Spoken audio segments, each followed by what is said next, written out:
Jameson! Welcome to the Dynasty Nerds Fantasy Football Podcast, where we discuss dynasty strategy, rankings, and all things NFL. So get ready to geek out on fantasy football with your host, Rich Dotson. And welcome to the Dynasty Nerds Fantasy Football Podcast. I'm Rich Dotson. He's Matt O'Hara. Hey. And he's Garret Price. How's it going? Oh, it's going pretty good. Hope we're talking to a lot of 1-0 Dynasty players out there. Hopefully your weekend was good and abundant of fantasy players scoring a lot of fantasy points. If you had some guys like Terry McLaurin and Drake London, maybe not. If you had Christian McCaffrey in your lineup like I did in one league with nobody to switch out, hey, thanks for the goose egg, buddy. That was brutal, man. I mean, how late did that thing come out? How late was that announcement? Because by the time I turned, I was gonna say I was like 10 minutes late, and I hadn't checked any lineups because I didn't have anyone pending. Like I didn't care. I was a couple minutes late to the game. I saw he wasn't playing. I was like, "What is going on? What happened? Oh no!" I was like, "It was worse than It was worse than they said it was." Yeah. Rough, I got one goose egg. So I had nobody to switch them out for. In one league, and in two other leagues, I got a goose egg. So I switched them out for Mike Williams, which might as well have been. I might as well put in Abraham Lincoln and 9 then targets. Then who cares? Yeah, or the other one snaps. I put in. I mean, not 9 targets, 9 snaps. Yeah, the other guy I got in was Jawan Jennings, so he at least did something. Like 4. Yeah, hey, dude, better than a zippity doodah. So, sure. Again, we all found out very last minute. Unless you're Jordan Mason, you found out Friday. Kyle Shanahan didn't say that happened, but then when Jordan Mason's got on the stage, like, listen, dude, this is why I hate talking to y'all, because if I say something, I just get in trouble. I'm not gonna say anything, which means he was told Friday. Yep. And they're cheating us fantasy managers with the number 1 overall pick, and it sounds like Christian McCaffrey is gonna miss next week as well. Yes, bogus. Yep. Yeah, Achilles tendonitis. That doesn't sound great. Yeah, that sounds like something you get when you have unprotected sex. Well, I didn't even dig into it. I just figured it was the calf. Now it's moving down to the Achilles. Oh no, it's Achilles tendonitis according to Kyle Shanahan, which apparently, if rested, could be fine, but if it keeps like being aggravated, like he could have to get surgery. On his bad. Achilles. Yeah, well, it's like real bad. Fire up Jordan Mason. Here we go. Right. Hey, look good. Just like any San Francisco running back in Kyle Shanahan's system, he is gonna look good. But the most important thing, guys, is the season's back. We are watching NFL football. It's a beautiful, beautiful thing. I was at the Browns game. That wasn't beautiful. Besides that, everything else was beautiful. I had a great weekend. Even in the Browns stadium, I was just glad to be back watching NFL football.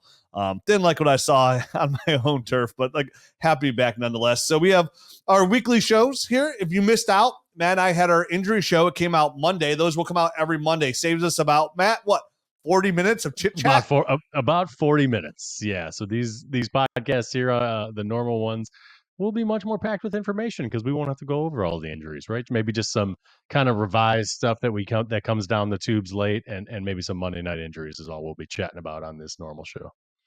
Yeah, so we just found out Christian McCaffrey's tonsillitis in his toes. And then obviously, Achane and Mostert, they didn't practice today as well. So make sure you look out for the podcast feed on Mondays. Matt and I are going to focus on just now what the injuries are, but also talk about maybe some guys that you can pick up on your waiver wire. We'll work in some trades there as the season goes along of how you'll approach things. So check for that show on Monday. And then the in-season shows. We've been doing this show now going on 10 years. Closing on 11, Matt, after the season. We'll be doing a show for 11 years. And we decided to switch up this year. We really wanted, that's why we did the injuries early. Like, we want to kind of bring this to a real hardcore dynasty focus of in-season content, really. Like, not just breaking down the games here and there and going through it, but like, let's talk about some stuff that really has some juice to it. So Garret, as our full-time employee here, has spent a lot of time on Mondays putting together some really good quality show sheets. Gave me a good 6 hours today to put in some extra study and go back rewatching some tape that I wanted to watch that I missed. So we're really excited for this in-season show content. We are very confident we're going to provide you the number 1 dynasty fantasy football show in the galaxy. That's right. Go out, go near, go far. It don't matter. Past Pluto, way past that. You're not going to find anything better than this. So we have 2 shows, about 2.5 hours for you, back-to-back days of Dynasty goodness. Let's kick it off with our first segment, Garrett. And what could our first segment be? Is it ever been more fitting? We've been in this shit segment for what, over a year now? It's probably been pushing 2 to 3 years. And it just had to happen. Like I had stuff in a different order, and I was like, with the game that this guy had, the Isaiah Likely-o-meter has to be the first segment of the year. It felt too timely. It felt too perfect. And so here we are, segment number 1 to kick off the 2024 season. We're doing the Isaiah Likely-o-meter. You guys ready? Oh, I'm ready. Let's do it, man. All right. Love it. Just a friendly reminder on how we score the Isaiah Likely-o-meter. If we are talking about a quarterback, you can do quarter points. If we're talking about a running back or AKA halfback, you can do half points. Yep. Wide receiver, it's wide open. Any decimal point fraction that suits your fancy. But tight ends, we keep it tight. Only whole numbers. All right. So those are the rules. We score 1 to 10. Somehow 5 is the middle. We don't know how, but it is. All right. So here we go. The Isaiah Likely-o-meter, 1 to 10. First question. Isaiah Likely outscores Mark Andrews this season. 1 to 10. What do you think, fellas? 3. 3. Rich, explain yourself. 3. Come on. Did you see that game that Isaiah Likely had? That's ridiculous. Yeah, I sure did. I actually did go back and watch that game, watch them all 22. And, while it's fun to watch Isaiah Likely go out there and catch all those footballs, it was just as fun watching Mark Andrews be smothered by 3 defenders and cornerbacks as well, which was kind of nice. And, our guy, JJ Zachariason, put out a good tweet earlier today, too. You should always follow him at Late Round QB. And it said, Isaiah Likely hit a 30% target share against the Chiefs, while Mark Andrews was only at 5%. However, Mark Andrews ran more routes per PFF, and he was lined up in the slot or outside on 78% of his routes run, Likely only 151%. And that tweet really lines up exactly what I saw on tape, which was Mark Andrews lined up outside as a receiver, had some good cornerbacks on him. And not only at that, they were really just like him and Dalton Cade had the same defensive game plan against him. They were just being smothered. So I do not look for that to continue all season long. I think Mark Andrews is still going to be the guy there in Baltimore. I think when it's all said and done, he will finish it as a more fantasy points than Isaiah Likely. And we see this stuff every year, guys. Week 1 is always like a weird week, right? Like a lot of these guys haven't played in a real game. A lot of these guys don't have real field experience. We talk about how the defenses have to be on their toes. Everything gets real weird week 1 until things start to settle down. And I think Isaiah Likely going off and being the second highest Scott Fishbowl score of the week is just kind of one of those like outlier. Now, will Isaiah Likely outproduce Mark Andrews some other weeks? Probably, but I think when it's all said and done, I think the cream of talent will rise to the top. I think they will run a lot more 12 personnel, but when it's all said and done, I give this a solid 3 that Mark Andrews is outscored by Isaiah Likely. So I was all talk, man. This is a 2 for me. I don't really like, the only way I could see this happening is if he's injured. And Isaiah Likely is not. So that's how I see that one happening. They are going to adjust. And look, a game like this out of Isaiah Likely at least puts a little bit more of a threat in the defensive coordinators' minds that they're going against, which makes it even less likely that he's going to be seeing the same coverage that he did in this game. So I do think this one's going to be one of those week 1 aberrations that, everyone kind of goes nuts over. Is he a fine player? Yes, I think he is. I just think Mark Andrews is a better player, so they'll be getting him the ball more often. Isaiah Likely, we named a show after him. We like him. That's right. We did name a show after him. He liked it so much, made Matt disappear. He's going to the other side of the galaxy. Ghosted. He's going to the other side of the galaxy to bring this Dynasty news. Hold on, let me go talk to Pluto real quick. Garrett, where do you slide Isaiah Likely in here on Isaiah Likely-o-meter as outproducing Mark Andrews? Yeah, I had the same thing. I had a 2 here. I think Mark Andrews he's so good. As far as separation rate at the tight end position, Mark Andrews actually had the second best separation rate out of any tight end this past week. And then if you look at his career games against Kansas City, here's his career games against Kansas City. 0 points, 4.5 fantasy points, 5.2, 10.7, the only one in double digits, 3.5, and 3.4. So, yeah, KC's always had his number. They have always said, we are going to make someone else other than Mark Andrews beat us. And it's been successful for him. So, like, yeah, are we surprised? Kansas City did the same thing to Mark Andrews that they've always done to Mark Andrews. So it is what it is. I think it's definitely one of those situations where we're overreacting a lot. Do I still think Isaiah Likely is interesting?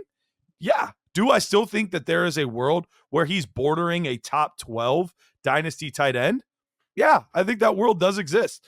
But in no world is Mark Andrews washed and Isaiah Likely the number one tight end for them now. So, Rich, you and I had a hot take last week, and we found out that not only were we talking about the same player, we literally had an identical hot take. And the hot take was J.K. Dobbins finishes as an top 18 back, the exact same one. So we said that as a hot take before. Then week 1 happens, and J.K. Dobbins, 10 attempts, 135 yards, a touchdown. He gets stuff in the receiving game as well.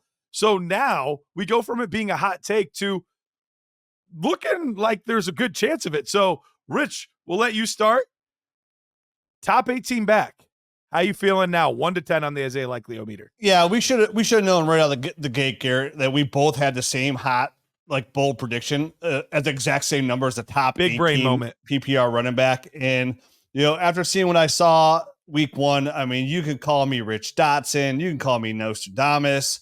You can call me Mr. Psychic, whatever you want to call me. It's fine, because with this bold take being backed up by week 1, by even more so of his rushing ability, which is what I thought it was gonna be all on his pass catching ability and running those routes. I am giving this a solid 9.5.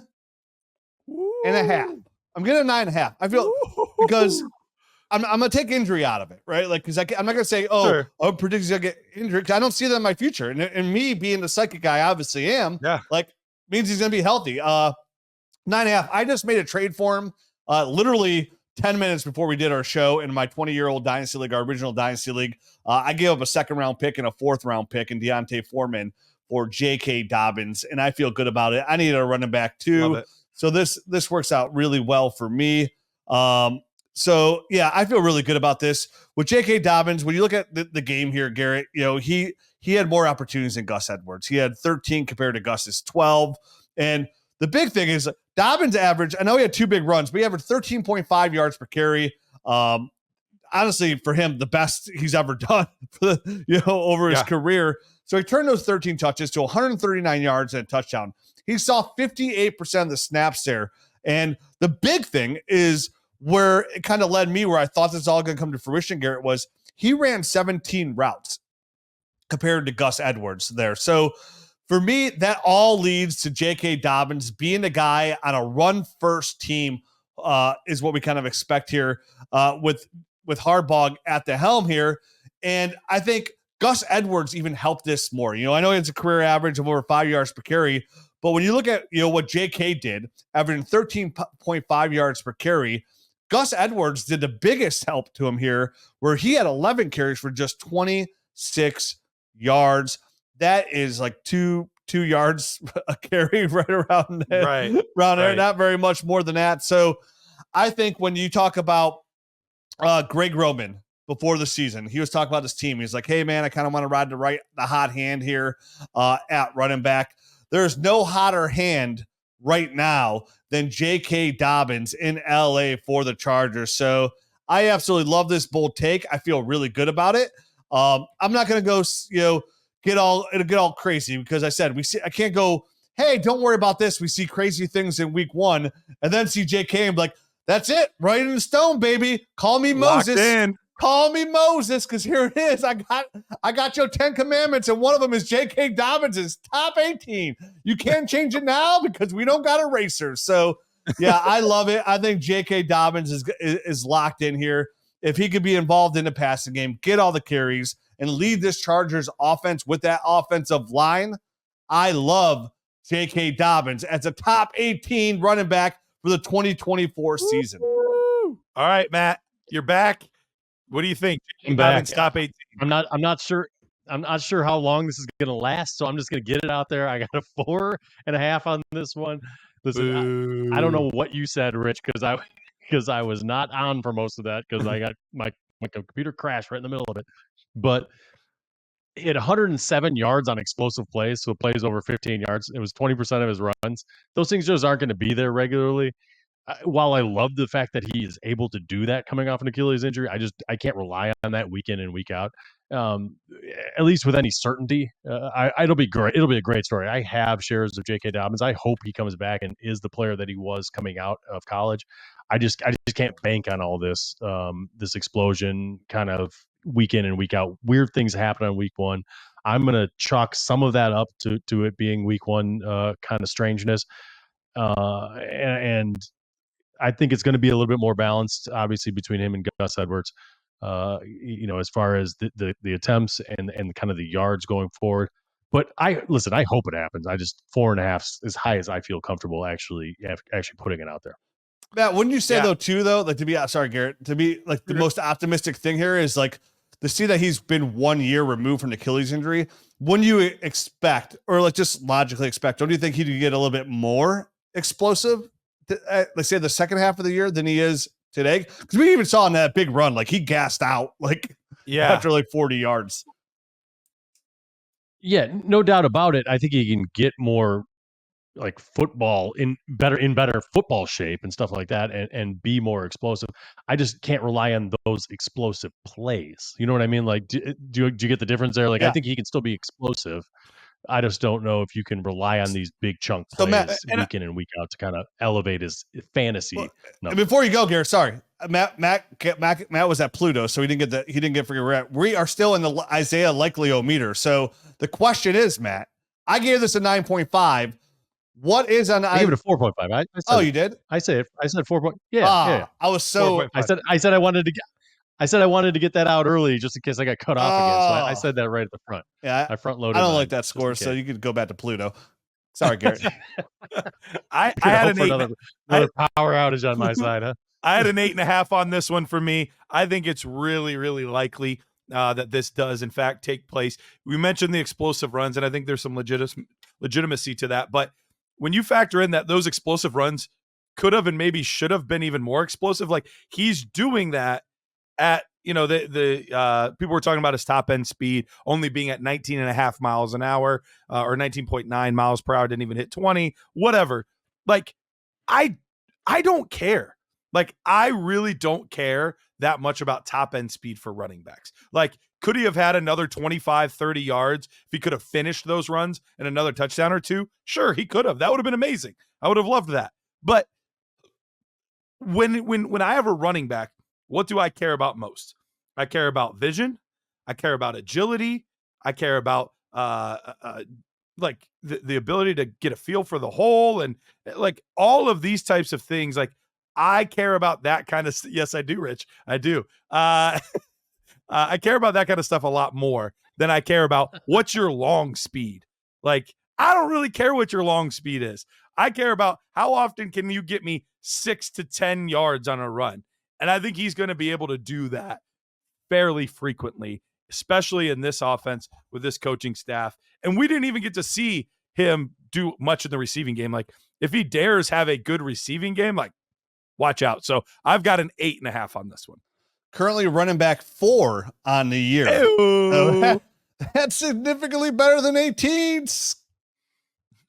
It's got nowhere to go but up. Right? Yep. Number 1, baby. Next on the Isaiah Likely-o-meter. All right, Isaiah Likely-o-meter. Joe Mixon will finish as a top 6 back this season. Obviously, fantastic game this past week. 30 rush attempts for Joe Mixon. Ooh. So Matt, let's start with you. Where are we at? Joe Mixon, top 6 back this season. No, I feel pretty good about this. He's a half back. I'm gonna go ahead and just go with a round number though. I'm gonna go 7. And you mentioned the 30 rush attempts. That was gonna be the crux of my argument here. He led the entire NFL in week 1 in rush attempts with 30. And that was kind of the volume that I was expecting when I put him in my top 12. I can't remember, right around 6 or 7, somewhere right around there, when we did that the top 12 at each position, and it was based off of volume. And to be honest, it's a good offensive line. It's a good system for him. So it's one of those things where he's going from the Bengals, which was, I think, had a good rushing scheme, to a better rushing scheme here in Houston, and he's just going to get all the volume. So I really do think he's going to be able to do that. And obviously the 3 targets, 3 receptions, 19 yards is nothing crazy, but it's just extra bonus. You know what I mean? It's good bonus points. They're going to use him there as well in the passing game. So I think it's enough to get him to that top 6. I'm not going to say it's a slam dunk, but I'm going to give it a 7, which for me is pretty generous. Yeah. Rich, what do you got?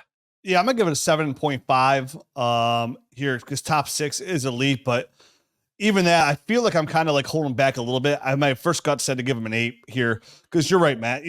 On top, like everything we kind of talked about in the season. If you remember, like I got Joe Mixon back into my top 12 after thinking about it. I was like, yeah, what am I doing here? Like, this is a guy who has 3 consecutive years of being a running back 1, viable in the passing game.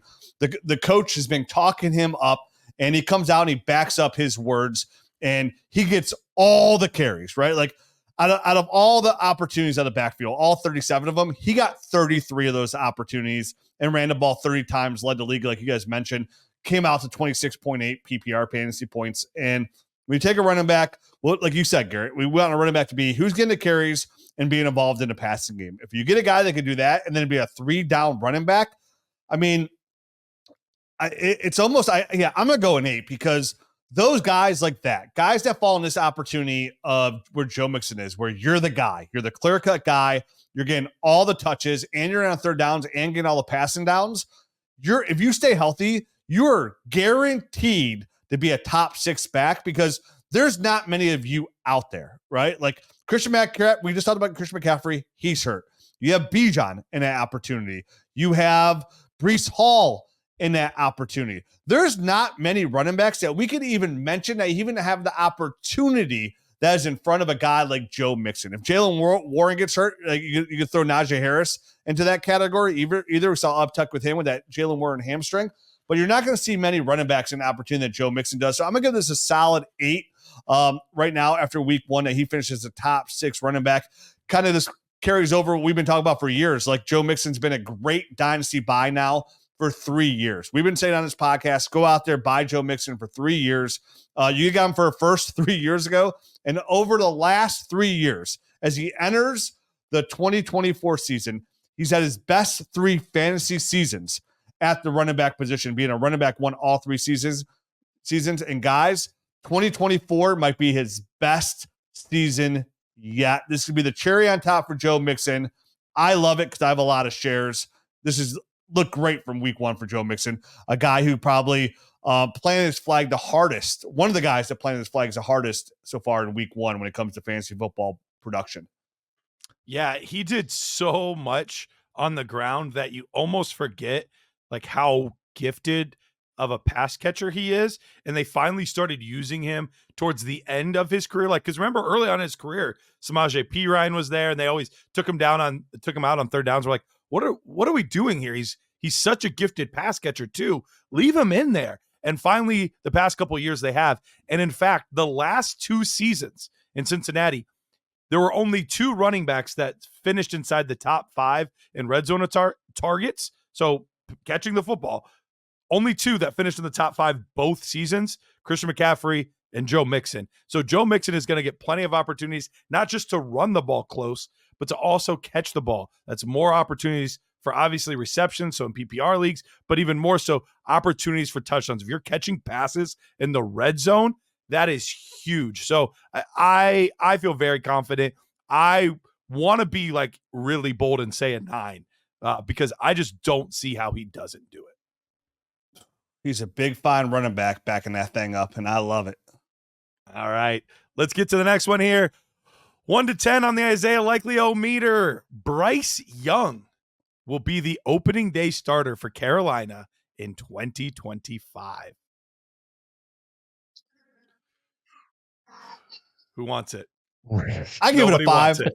I'll give that a solid 5. Okay. It's up in the air. I mean, he started the season off with an interception on his very first throw out there, and honestly didn't look tremendously great after either. And it's just one of those situations where he might be just smothered by terribleness around him. Not a ton of pressure, but like he didn't do himself any favors. He is the number 1 overall pick, and his contract is guaranteed for the next 4 years. So, you know what? I'll give it a 6. I'll say it's slightly better than 50-50, just because you got to imagine being the number 1 overall pick. They want to give him another year, right, into a 4-year deal, because it's way easier to say, you know what, after this year, there's only 1 more year left on a deal. Then we could pivot and go on. I think it would all come down to like, does Quinn Ewers really like skyrocket this season? And, He's looked good to the point where like he wins a national championship and he's like comes into like a Caleb Williams moment. Like this guy's got to go number 1 overall, and you just got to pivot from Bryce Young, and you trade him to a team like Tennessee or another team that needs a quarterback for whatever you can get from that standpoint. But most likely than not, I think they'd probably give him 1 more year. So I'll lean still a 6. And that's a worried 6. Yeah, dude, I'm going to go lower than you. Quarter points, I'm going 4.25. Listen, it's a good 40. This guy, it is a really good 40. It's not a great percentage chance if you're Bryce Young. You can be back for the starting quarterback next year. They finally own their first round draft pick next year, and if things go the way that they went in week 1, I know we don't want to blow that up, but we've had a whole season to see him as well. This isn't just one performance that I'm worried about; it's the entire season. They're going to be in position to get the best quarterback in the draft, whomever that is, whoever emerges out of that pile as the best one.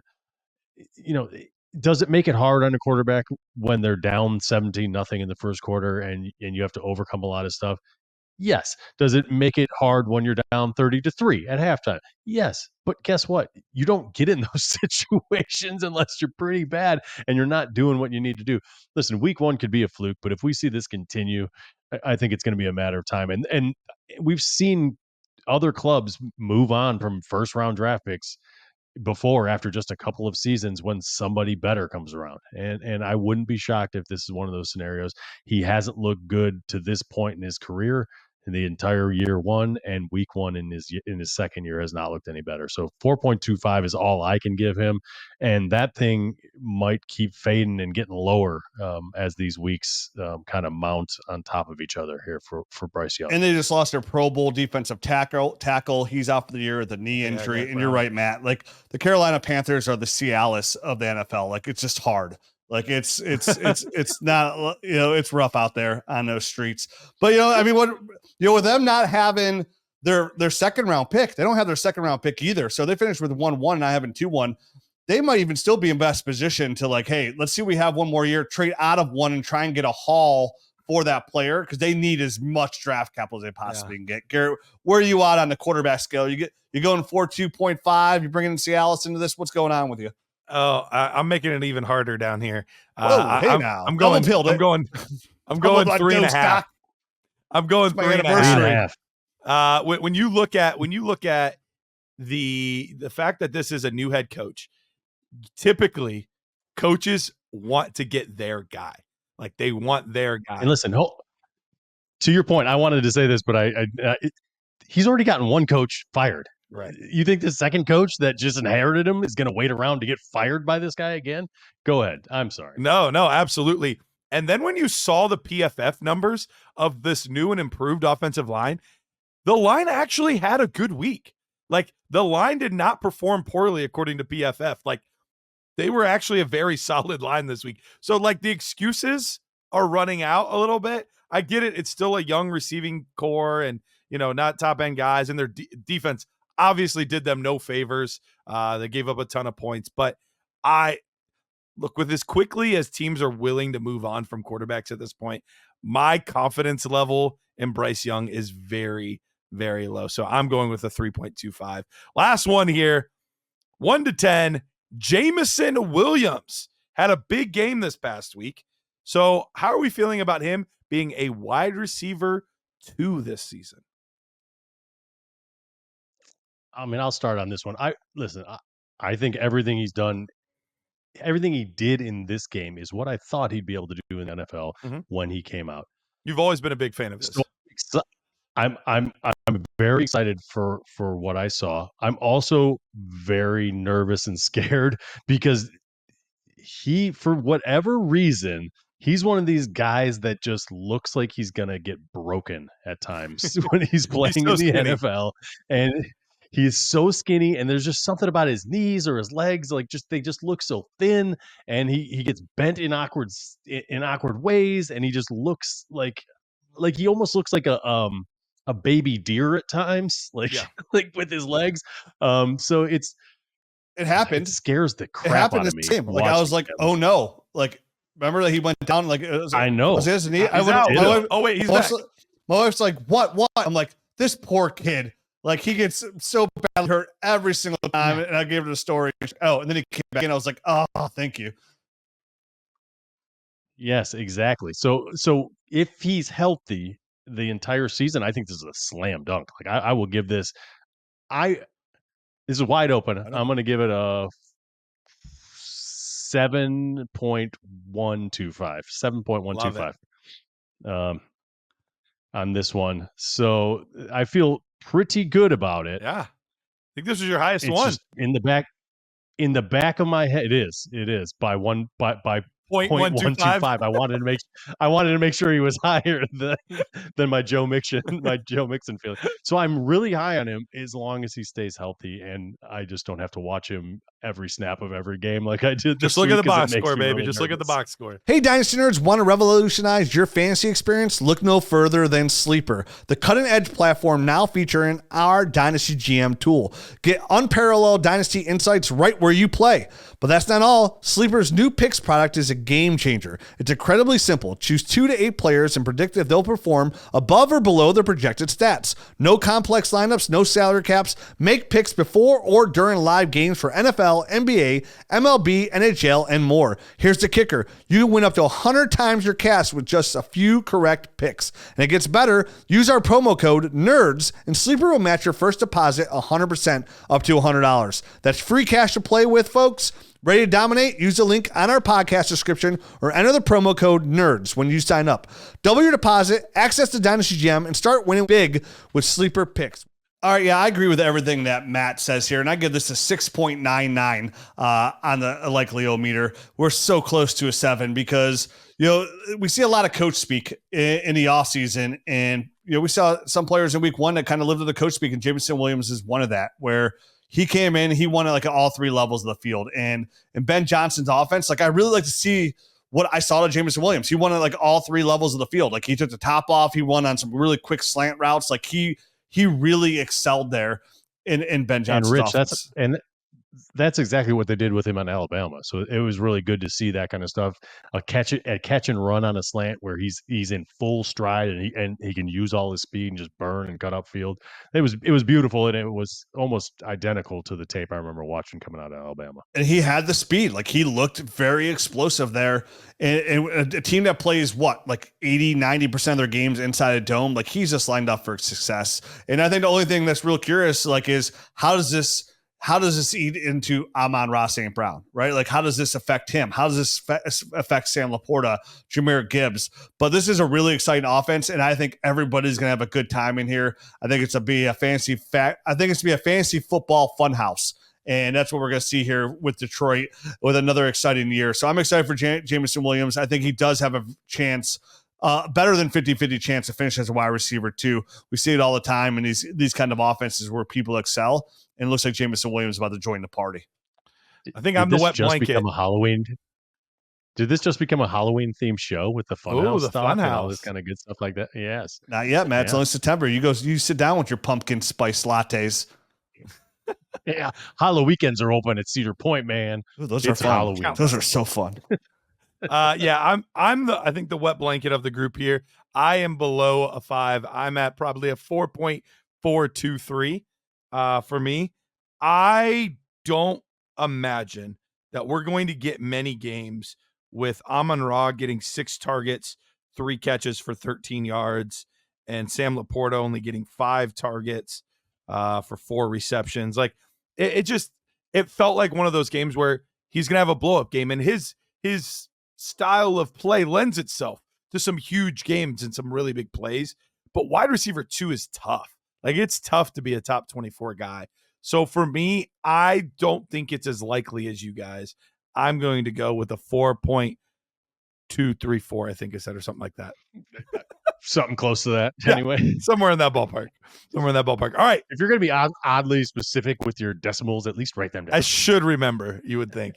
Or just pick a number like Rich does, and it's an obvious one. I should have picked 420, 4.2. That's what I should have done. All right, here we go. Next segment over here.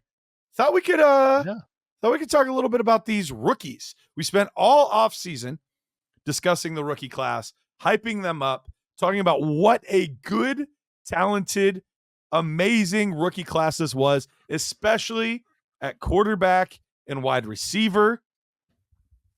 It was a little bit of a letdown in some spots. It was a rough week. There were some guys that played well.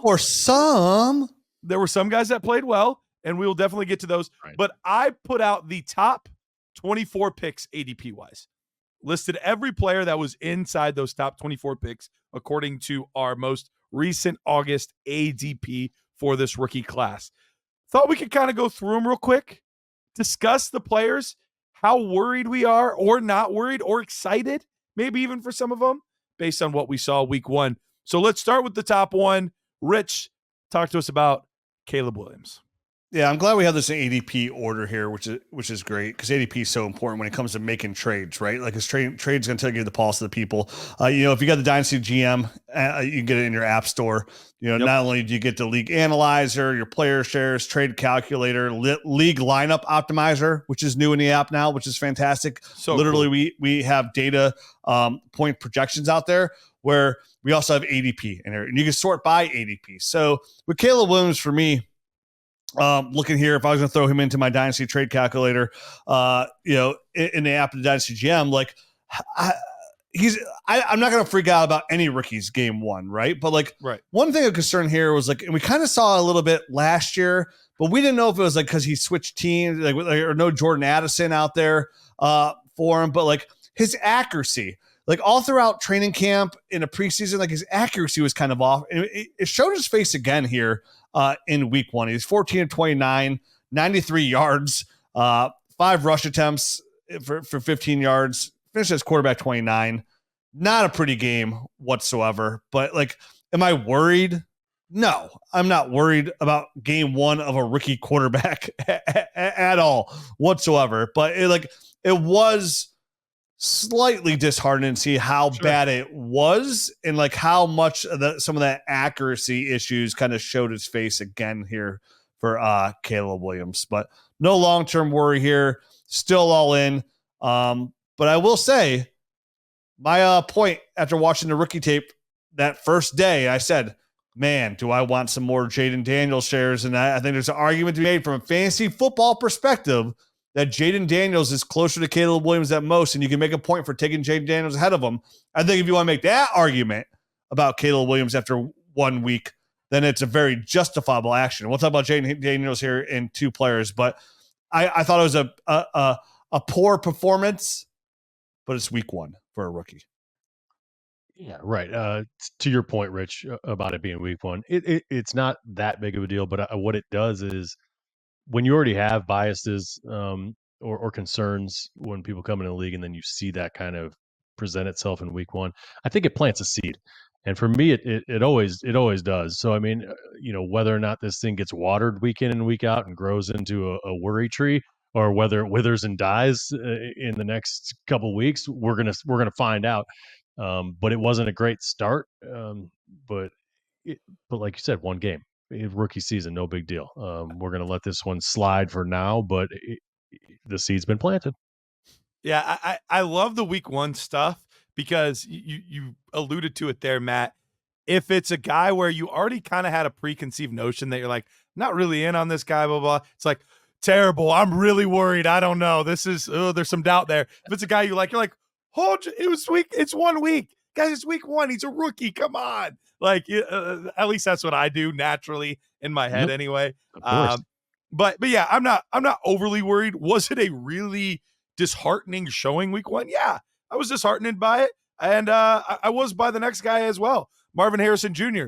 Only 3 targets, 1 reception, 4 yards, 1.4 fantasy points, wide receiver 98. So obviously we were all unanimous. He was our top guy.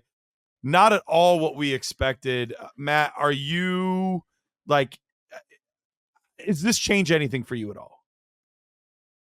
I mean, it doesn't change where I've got him ranked. I'm not going to start moving guys around after 1 week of the preseason, or the regular season.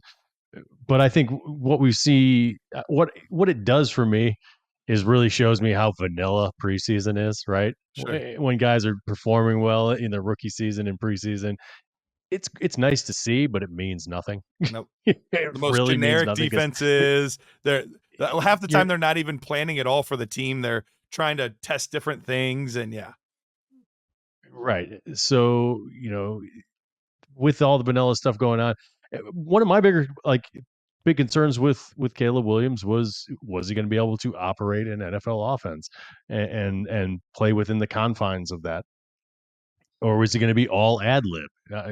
It's hard to be all ad lib all the time. You kind of have to be able to balance them both. So we'll see.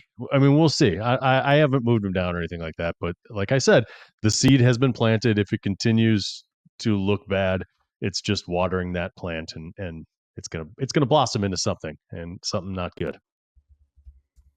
Yeah, holy shish kebabs. Was that lackluster to say the least? I blame a lot of that on Kyler Murray. He just did not push the ball downfield. Like, I don't think once, honestly. I don't know if he pushed the ball downfield at all. But are we talking Marvin Harrison now? Yeah, I was wondering where you're going with that, but whatever. I thought you circled back to Caleb Williams, dude. My bad. Oh, good. Matt doesn't listen to me. It's fine.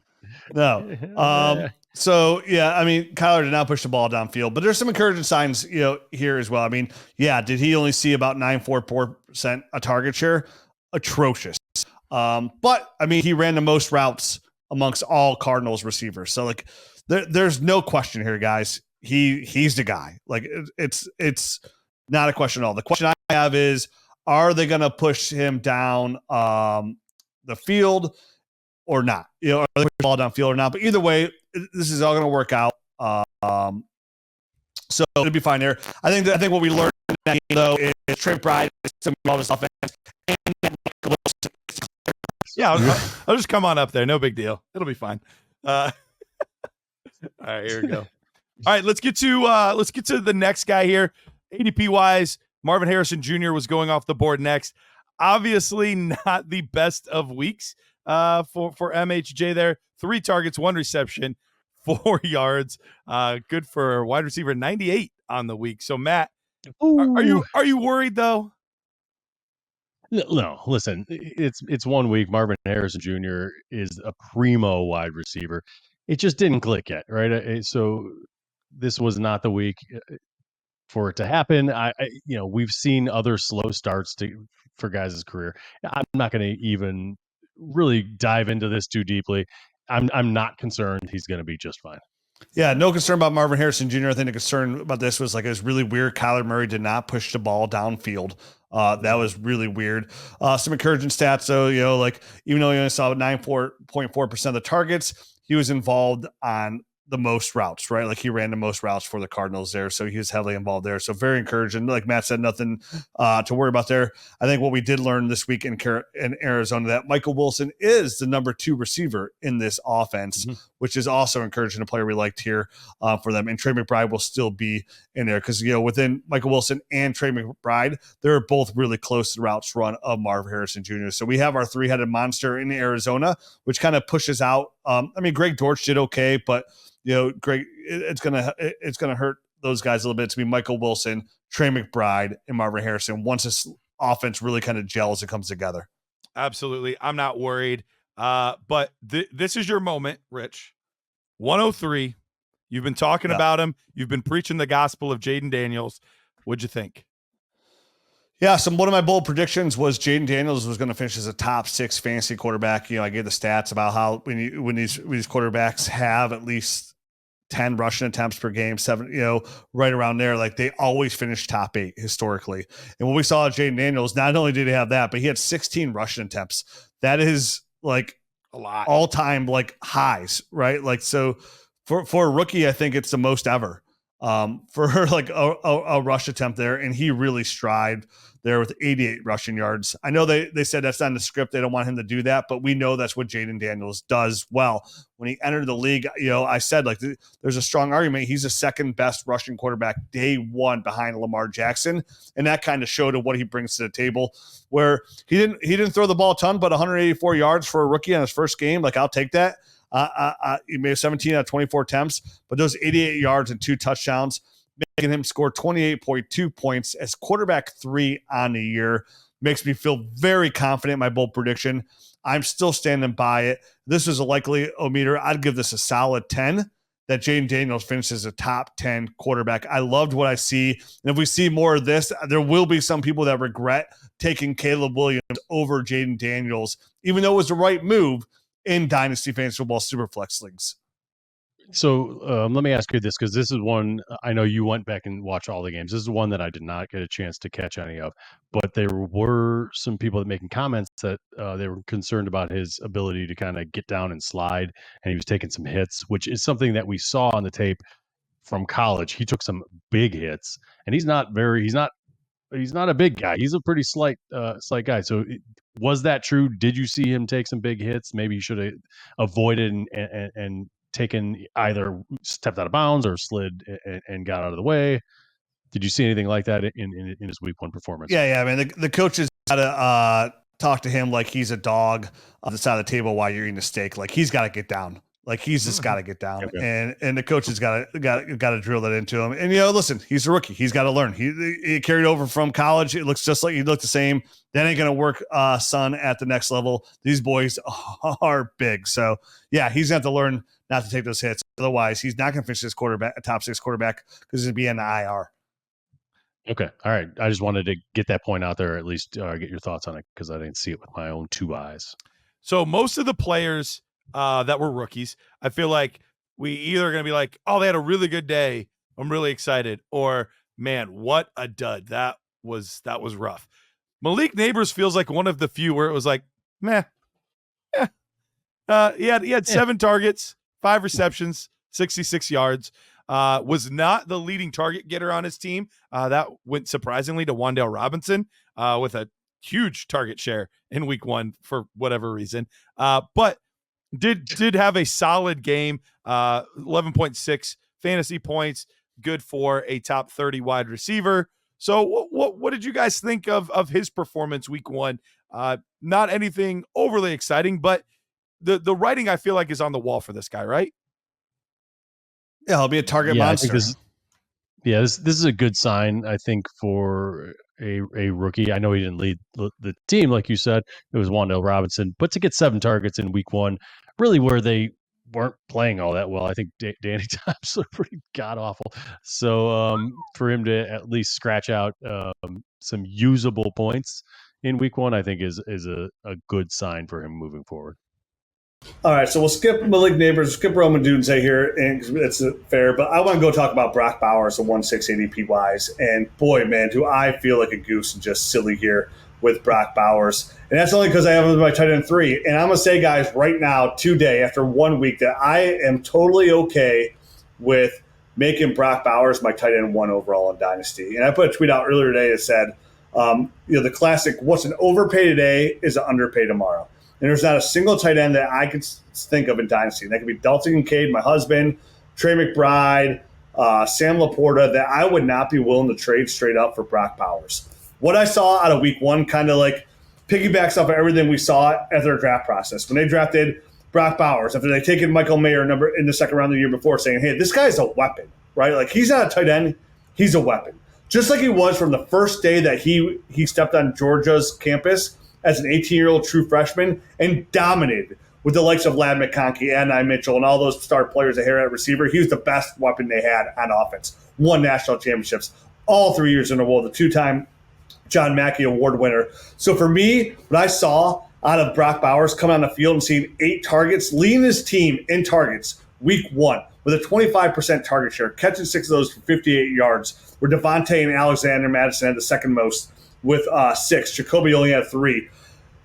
This is somebody who has a strong case to be tight end 1 right now from what I saw. He is going to be the focal point of this offense. There's not many tight ends that we see they're the number 1 look on their team. When we see a guy like Dalton Cade, what I thought was going to be this year. Mark Andrews has done it for years. Travis Kelce has done it for a while, but even with Tyreek Hill there, he's a 1 or 2 option there. What I've seen out of Brock Bowers after week 1, how this team is going to use him, he's going to be the number 1 look, the number 1 weapon on this offense for some time to come. I absolutely loved what I saw out of Brock Bowers, doing something that only 2 other tight ends have done, which are TJ Hockenson and Kyle Pitts, and that's seeing at least 8 targets on their first game as a rookie at tight end. We've been talking about him. We said when we watched his tape, arguably the second greatest tight end we've ever seen on tape outside of Kyle Pitts. I think that's all translated right now from day 1. Brock Bowers is not a tight end. He's an offensive weapon and can line up that way as a receiver. I still have him as my tight end 3, but if I see the same target share after the second week, guys, I'm immediately going to put up the tight end 1. He's in the same tier as Sam Laporta and Dalton Kincaid for me after this first week. I can go either way. But even now, the more I'm excited to talk about this, I can make a clear-cut case where, like, you know what, I would just take him the first tight end off the board and just be safe. I feel like Sam Laporta's safe. Dalton Kincaid still has to show us that he can be safe. Obviously, we all buy in the hype, which is why you have to rank them so high. But right now, I would take Brock Bowers ahead of Dalton Kincaid.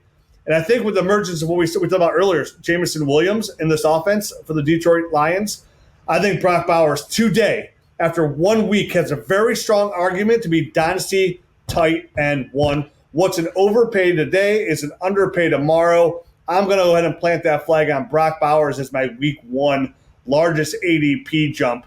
And that's as possibly tight end 1 overall in Dynasty Fantasy Football. And what does he have that all those other guys mentioned that they don't have is he's got the youth. He's multiple years younger than those guys as well. So not only you get a guy who can probably possibly outproduce them on a week-to-week or, more importantly, a yearly basis, you're going to get a couple more years as well. Brock Bowers, case to be tight end dynasty tight end 1 this day going forward.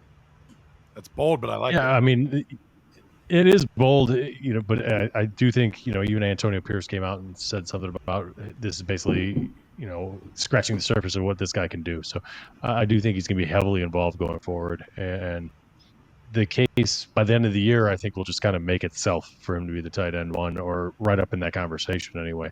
So get out in front of it, Rich. That's kind of what you do anyway with your crystal balls and whatnot. So, push him up as high as you want. And I don't think at the end of the day, you're going to be far off. So if he's 1, 2, or 3 right now, all those are great places. And you can kind of throw all 3 of those guys like you alluded to. You said they're all in the same tier. You could throw all 3 of those guys in a bag, stick your hand in that bag without seeing, pull out a name, and be happy. You know what I mean? Getting any one of those 3 guys. I'm not going to argue kind of which order they come out of that bag at this point because they're all young. They're all good. And that's the key to the game too, right? It's just trying to get ahead of it, right? Like trying to get a slight ahead of the market, right? That's Because Bach Bowers isn't no cheap buy. Like he went really high in Superflex tight end premium rookie draft for a reason, right? But what I'm trying to say is like there's no other offer that you can't put out there, including any of those Trey McBrides, any of those guys right now that would not be equal to Brock Bowers. And then if you have to like start throwing some Evan Ingrams or Mark Andrews and throw some picks on top of it in a premium league, I'm all for it. Let's I'm with you there. Let's go to kind of a chunk of players. There's 5 wide receivers that we saw that were rookies that were either round 1 or round 2 guys. And it was actually 6 guys. So we have Xavier Worthy, Ladd McConkey, Brian Thomas, Keon Coleman, Ricky Pearsall did not play, but then you have Xavier Legette and Adonai Mitchell, kind of all in a similar-ish tier. Overall, pretty good things from that group. The guy that performed the worst of the group would have been Adonai Mitchell, 4 targets, 1 reception for 2 yards. But he was a hair away from 2 big-time touchdowns, like just missed. And then, of course, Alec Pierce gets the big touchdowns and whatnot. But overall, I would say I was fairly encouraged by this group of wide receivers. Was there anyone positively or negatively that really stood out to you in that group? Go ahead, Rich. I'm going to give you some really good positive statistics here on why this is encouraging. And you're right, Adonai Mitchell, 4 targets, only had caught 1 of them, but he easily got 2 more touchdowns. Anthony Richardson overthrew him. Guy only had 9 completions, but he overthrew him. He was wide open running down the field on the one, and like you said, Anthony Richardson just missed him. So we talk about target shares. No one within like 10 yards. It was ridiculous. Yeah, 9.6 target share for Marvin Harrison. Very disappointing. And we go to Malik Neighbors at 18.4. I'm going to give you 4 guys that kind of like one didn't surprise me, but I'm going to give you the 3 other guys that really surprised me a ton here. First guy didn't surprise me, who had the largest target share on the team, was Ladd McConkey at a 28% target share. Led his team in target share, Ladd McConkey. Keon Coleman, 21.7% target share for a guy that we thought was going to ease into there. Led his team. Matt Sky, Xavier Legette, 24.1% target share, led his team. And a guy who did not lead his team, but booted Christian Kirk out of 2 wide receiver sets, 21.1% target share, Brian Thomas Jr. So the 2 guys that were the clear-cut 1-2, Marvin Harrison, Malik Neighbors, and then you throw Roman Dunze as a 3. The top 3 guys, they were just whatever this week. Malik Neighbors, obviously the best. The guys that really took a big step forward, obviously Xavier Worthy with his explosiveness there in Kansas City, but saw 11.1% of target share. I think it's a very, very encouraging sign of dynasty buys, essentially, on Ladd McConkey, Keon Coleman, Xavier Legette leading their team in target shares week 1 as rookies. Yeah, absolutely. And Legette, he started off a little slow too. It was back towards the back half of that game where he kind of started, taking over and kind of being more involved in that game. So for me, Brian Thomas, I think, was not that I was surprised, but I thought maybe he would take a little bit more time to get worked into that rotation. For him to come out week 1 and have 4 targets, 4 receptions, 47 yards, and touchdown, that was very encouraging, and he looked good doing it too. So that one felt good for me. Like I was not pleasantly surprised because I know he's got that in him, but just to see him kind of do it that early, blossom that early in this offense felt nice. Obviously Xavier Legette was good, but Xavier Worthy, I mean, obviously first game of the season and everyone saw him do it. They were the only show in town that day. So no one here is going to say anything that somebody hasn't thought before, but I think it's, when they had Tyreek on the team here in Kansas City, they went ahead and they drafted. He got in he had some off the field issues. They went out and got Miko Hardman, another speedster. I think they were hoping to turn him into the playmaker that kind of took the place of Tyreek Hill, and he just never materialized because he was just fast, but not really a playmaker. What they have now is a guy that's fast and a playmaker, and in the mold of a Tyreek Hill, or the closest thing you're going to find to that because he is a one of one as far as athletic freaks go. But Xavier Worthy is darn close and is going to be able to fill a lot of those roles that they kind of haven't had for the last few years. Yeah, absolutely. I think the only other guy of note from week 1 of the rookie class that we did not touch on at all, Bo Nix. Not the greatest of starts, but once again, it's week 1. 26 of 42. So a lot of pass attempts, but for only 138 yards. 2 interceptions. He did, however, get the rushing touchdown on the ground with 35 yards. So, Matt, I know you were high on Bo Nix. Thoughts week 1? It's only week 1, but what are your thoughts? Yeah, no, very similar to the Caleb Williams stuff. It is only week 1. And it does go to show, again, that, these guys are seeing very vanilla stuff in the preseason specifically, and the regular season is a different animal. So, hopefully Bo Nix is able to learn from this and kind of move forward. I'm not going to freak out. But seeds are always planted with little performances like this. But I have faith. So I think that seedling is going to die off. So it'll be fine. Yeah. See, this is the one for me where I was not a Bo Nix guy. So I'm like, oh yeah, I knew it. Week 1. I only needed week 1 to know. Like, we're good. Exactly. Yeah, we'll see which bias comes through, but even for a guy that's never been a Bo Nix guy, look, plenty of fantastic quarterbacks have had terrible starts to their career. So one game does not make or break a quarterback. So let's quickly get into our final segment very, very quickly. We're not going to spend as much time as I originally wanted on this, but beat the waiver wire. So this is something that we're going to look at doing more frequently. This is a nod to some of you redrafters that are in here listening to Dynasty Nerds. But beat the waiver wire is more of a dynasty lean to it because we're not telling you who to pick up on your waiver wire this week. In fact, by the time you listen to it, it's already too late to pick up anybody for your waiver wire. We want to beat the waiver wire. We want to be a week or 2 ahead of the trendiest names. And so what we came up with this week is a guy that I know, Rich, we've talked about quite a bit as somebody that we like and has a good opportunity. And his current ESPN ownership is only at a single 1%. So, Rich, tell us who that guy is.